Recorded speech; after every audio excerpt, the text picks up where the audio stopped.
In this video, we're going to be looking at how do you evaluate rational indices. In this case, we have 125 to the power of 2 divided by 3. What does it mean to take something to the power of 2 over 3? You're going to times it by itself 2/3 times? Doesn't exactly make all that much sense. Okay, but here's what it actually means. Okay, if we have some value a, and we do that to the value of m divided by n, we take it to the power of a fraction. We can write this many different ways. We can say that this is the same thing as a to the power of m to the power of 1 over n, in which case we can write this down as just a to the power of m, but the nth root of a to the power of n.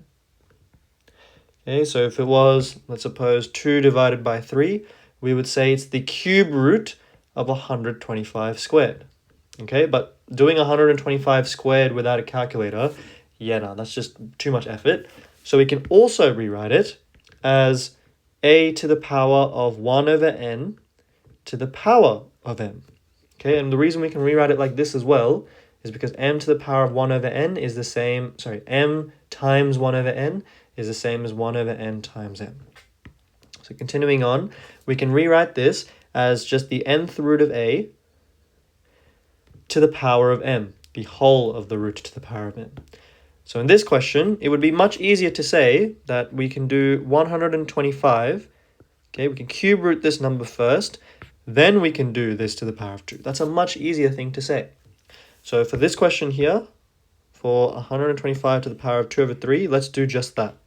Okay, all I'm going to say for this question is this is the same as the cube root of 125 to the power of 2.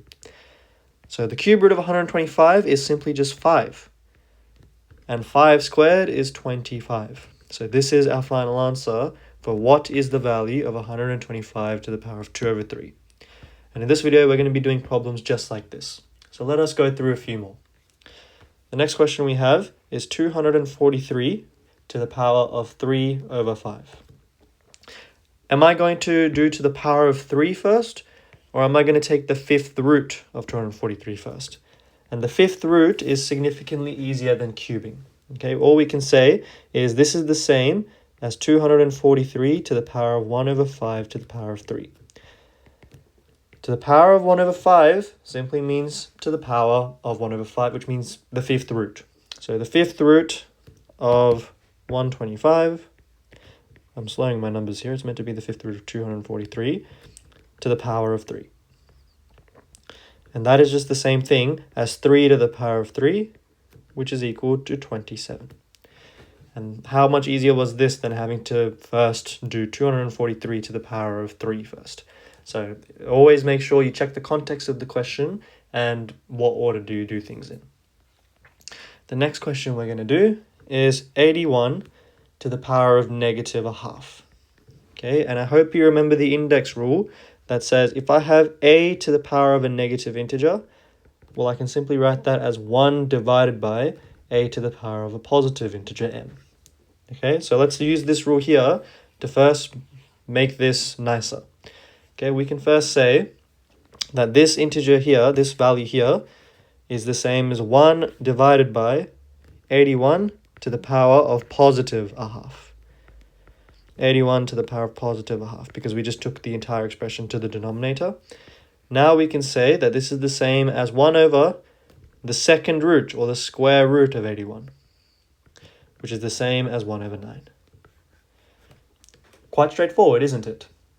Let's keep going. Let's have a look at what is the value of 125 to the power of negative 2 over 3. Pause the video and give this a shot yourself. Okay, so the way we solve this is first make it look nice. 1 divided by 125 to the power of 2 over 3. We can make it positive now that it's on the denominator. And what we can say is we already knew what this value is. We already worked it out. That was the first question that we did today in this video. We can say it's the same as 125 cube rooted, which is 25. Which is 5. And then you can do 5 squared, which is equal to 25. So it's 1 divided by 25, which is our final answer. The next question, we're going to have a look at what is 81 to the power of 3 over 4. Again, does it really seem wise to do 81 to the power of 3 first, or the fourth root of 81 first? Well, if you said the fourth root of 81, you'd be correct. So 81, fourth rooted, so the fourth root of 81. For those of you that don't know what it is simply just 3. Okay, so we can do 3 to the power of 3, which again is just 27. That's how you do this question here. The next question we're going to do is, what is a fraction to the power of an indice? 27 divided by 125, and that to the power of a third.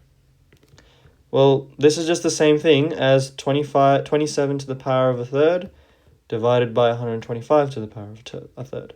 So we're cube rooting both the numerator as well as the denominator in this question. And that would be the same as 3 divided by 5. How straightforward was that? Next question. What is the value of 1 divided by 49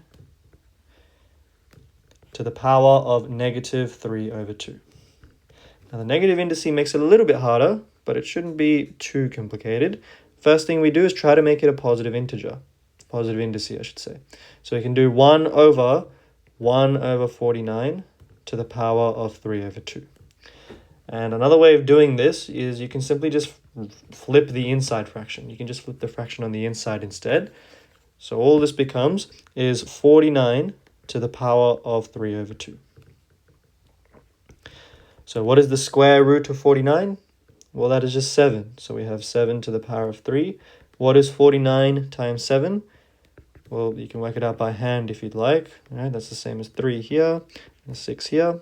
So then 7 times 4 is 28, plus 6 is 34. So 343. That is the final solution to our problem here.